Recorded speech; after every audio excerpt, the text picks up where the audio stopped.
सुबह के 7 बजे तक भी जब चाय नहीं मिली और ना ही बहू किचन में दिखी तो शारदा जी रचना आवाज लगाती हुई बहू के कमरे तक आई, परंतु कमरे से कोई जवाब नहीं मिला।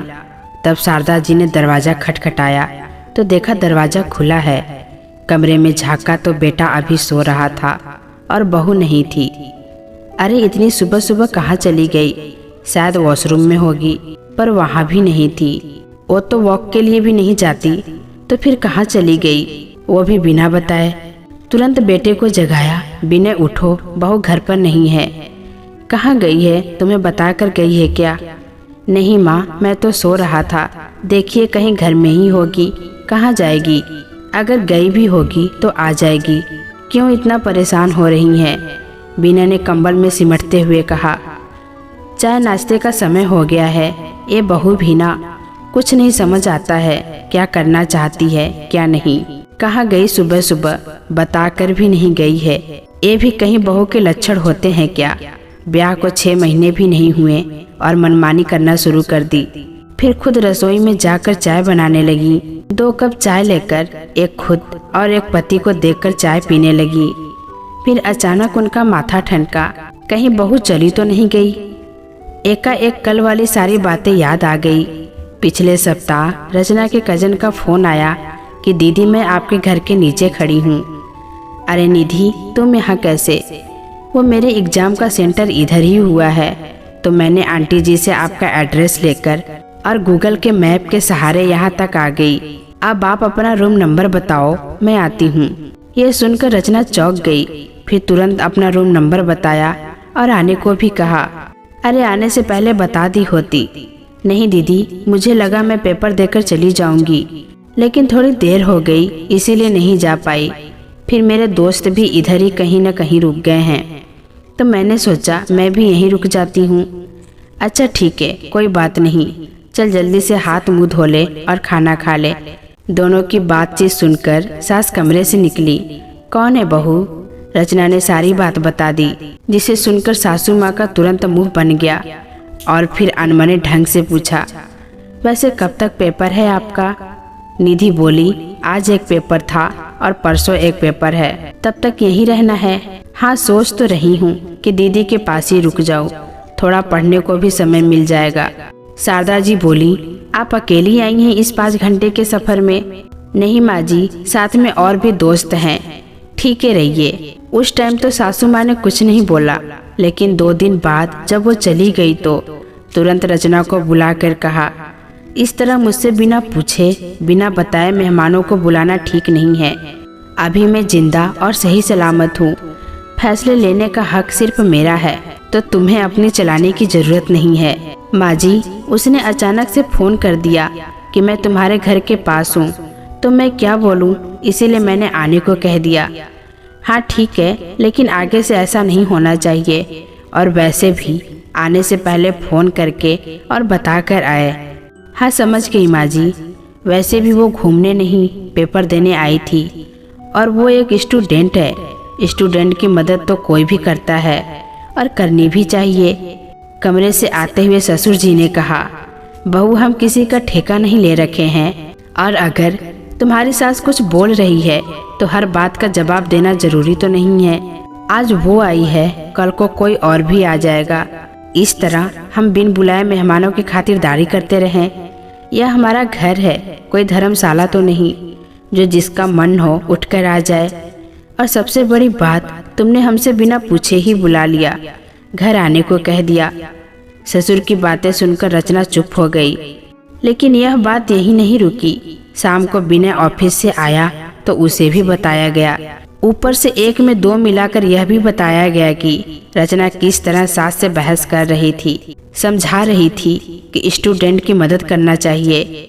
इस छोटी सी बात को लेकर विनय भी रचना को समझाने लगा कि मम्मी पापा सही कह रहे हैं, तुम्हें एक बार उनसे पूछ लेना चाहिए था जब दोनों घर में थे। तो तुम्हें घर गृहस्थी की दुनियादारी की समझ नहीं है। नई हो तो अभी से मनमानी करने की, अपने मन की चलाने की जरूरत नहीं है। अरे कैसी मनमानी? और मैं कोई छोटी बच्ची तो नहीं हूँ जो किसी को भी बुला लूंगी। अच्छे से जानती हूँ कि किसे घर बुलाना है और किसे नहीं। वैसे भी बुला लिया तो क्या हो गया, आखिर अपने घर में बुलाया है, यह मेरा भी तो घर है।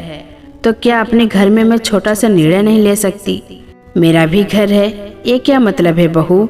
यह सिर्फ मेरा घर है जिसे मैंने बनाया है अपने दम पर, तो निर्णय भी सिर्फ मेरा ही होगा। तुम्हारा क्या, इस घर पर तुम्हारे पति का भी कोई हक नहीं है। और फिर इस घर में तुम्हारा कंट्रीब्यूशन ही क्या है जो निर्णय लेने लगी? तो आइंदा यह बात दिमाग से निकाल देना कि मेरा भी घर है। सबसे पहले ससुर जी ने कहा। ससुर जी से ऐसी बातों की उसे उम्मीद बिल्कुल नहीं थी, क्योंकि ससुराल के पहले दिन ससुर जी ने कहा, यह तुम्हारा भी घर है तो अपने घर में सिर पर पल्लू लेने की जरूरत नहीं है, एकदम बिंदास रहो, मस्त रहो। तब से ससुर जी के प्रति बहुत आदर और सम्मान मन में भरा था। उसकी आंखों में आंसू भर गए। वो चुपचाप अपने कमरे में चली गई।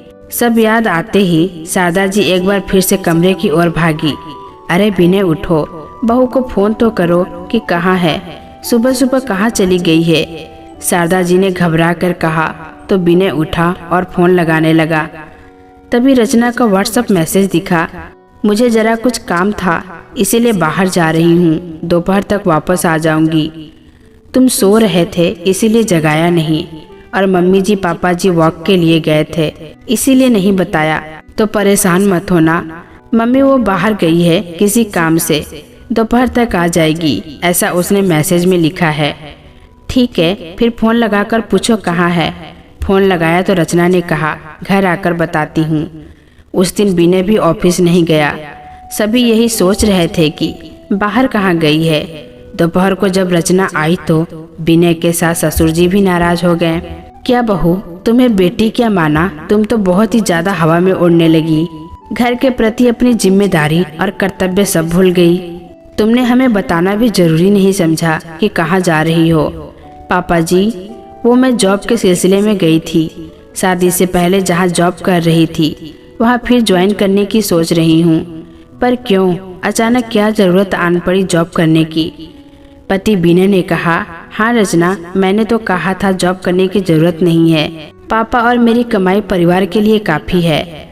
और तभी तुमने भी कहा था कि मैं एक अच्छी और आदर्श बहू बनने की कोशिश करूंगी। आप सबके सोच और बनाए गए नियम पर तो मुझे हंसी आ रही है। एक तरफ तो मुझे बेटी कहते हैं, बिंदास होकर रहने को कहते हैं, लेकिन अगले ही पल एक छोटा सा भी निर्णय लेने पर मन में जो आए सुना देते हैं। कहने को इतना बड़ा घर है, लेकिन सिर्फ आपका, इसमें मेरा कोई हक नहीं है, क्योंकि इसमें कोई मेरा कंट्रीब्यूशन नहीं है। अरे बहू, तुमने मेरी बातों का गलत मतलब निकाल लिया है। मेरे कहने का मतलब ये नहीं था। देखो, हर बात के दो पहलू होते हैं, सकारात्मक और नकारात्मक। पर तुमने मेरी बातों को सकारात्मक नहीं, नकारात्मक तरीके से लिया है। मेरी बातों का वो मतलब नहीं था कि यह घर तुम्हारा नहीं है। तुम्हें पूरा हक है निर्णय लेने का, लेकिन एक बार सास से पूछ लिया करो, क्योंकि अभी तुम कम उम्र की हो, दुनियादारी नहीं देखी है, समझ नहीं है कि क्या फैसला लेना चाहिए क्या नहीं लेना चाहिए। हाँ बहू, विनय और तुम्हारे पापा जी सही कह रहे हैं। फिर ससुर जी तो तुम्हारे पिता समान है, वो तो ऐसे ही बोलते रहते हैं, डांटते रहते हैं। क्या तुम्हारे पापा तुम्हें नहीं डांटते थे? इसमें इतना बुरा क्या मानना है? छोड़ो नौकरी की बातें, जाने दो। यही बातें तो मैं भी कहती हूँ कि यह घर मेरा है, लेकिन सिर्फ कर्तव्य के लिए, अधिकार के लिए नहीं। ससुराल में मेरे कर्तव्य क्या हैं, यह पहले दिन ही मुझे गिना दिए गए थे, और उसके लिए मैं बहुत समझदार और मैच्योर थी। लेकिन एक छोटा सा निर्णय लेने की समझ मुझ में नहीं है।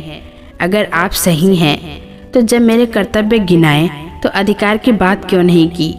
जानती हूँ हर बात के दो पहलू होते हैं, तो जहाँ कर्तव्य है वहाँ अधिकार भी है। रही बात कंट्रीब्यूशन की तो हाँ, मैं नहीं करती, लेकिन घर के तो सारे काम करती हूँ, वो भी बिना बोले।